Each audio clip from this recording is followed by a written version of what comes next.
Today I'd like to show you a very useful tool. This is a chain installation and removal tool. It helps you pull the chain together so you can remove the connecting links. This style of connector, people call it either a master link, a connecting link, or KMC calls it this missing link. They say it's reusable.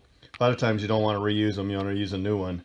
But anyway, if you're removing the chain for any reason, it's easy just to separate it at this link, or if you're replacing the chain, you want to separate it at your master link.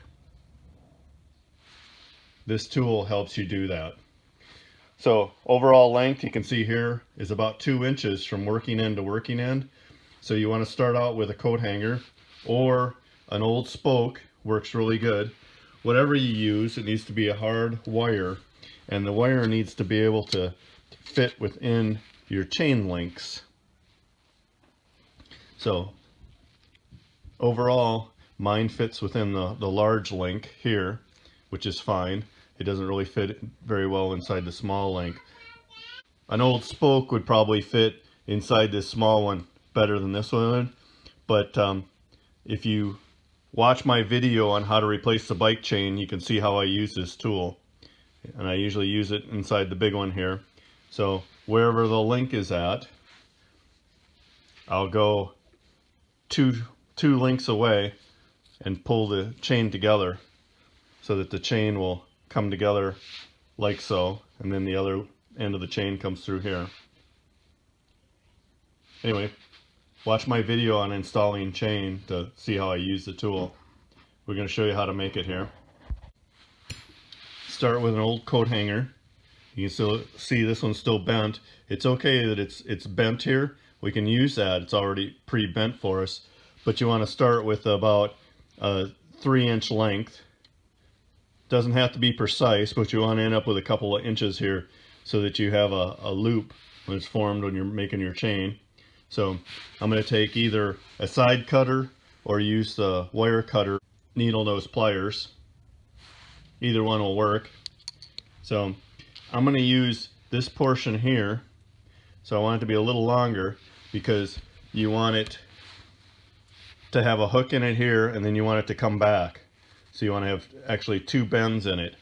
One here and then another one, so that the chain doesn't slip off of it when you're using it. So I'm going to cut a little bit longer. Make sure you're wearing safety glasses. And then use 2 pair of pliers. So 1 pair of pliers to hold it, and the other to make your bend. Needle nose pliers work great for this application.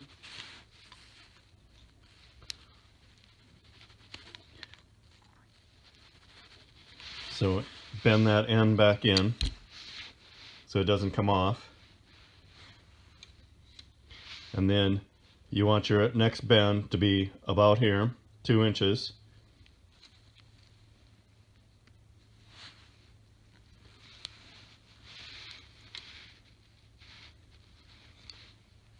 And if you're not perfectly on the same plane, you can tweak that until you get to that point. So again, make sure you're wearing your safety glasses. Cut your portion off.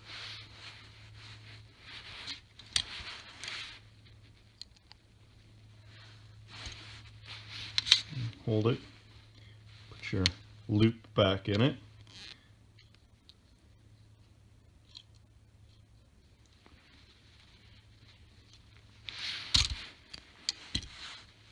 And that's all there is to it.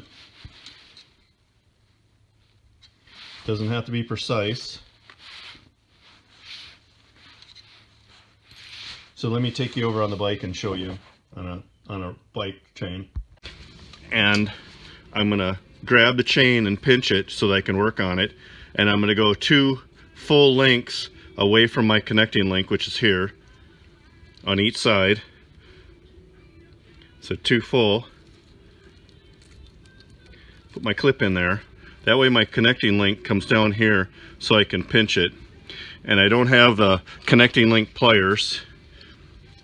I just use a regular pair of needle nose pliers, which a lot of the people online will say is impossible, but this chain hasn't been apart before. And what I do is just pinch it.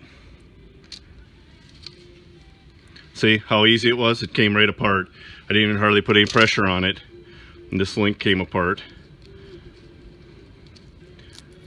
So part of what keeps that together is the chain tension. So even though the chain's extremely dirty, it came right apart. That concludes the video. If you found it helpful, please subscribe. And if you do, let me know in the comments. I normally do general automotive stuff, but I like to do maintenance on my own equipment, my own bike, you know, and this chain is a wear out part. So is the cassette, and the sprocket rings that are on the front are wear out items. So you want to replace them periodically, especially on a mountain bike that you're getting dirty. So you want to be able to take that chain off probably every year or every couple of years and replace it. It doesn't last forever, but it's also helpful to take it off. It's easy to take off with this tool and to clean it. Again, that concludes the video. If you found it helpful, please subscribe and let me know in the comments.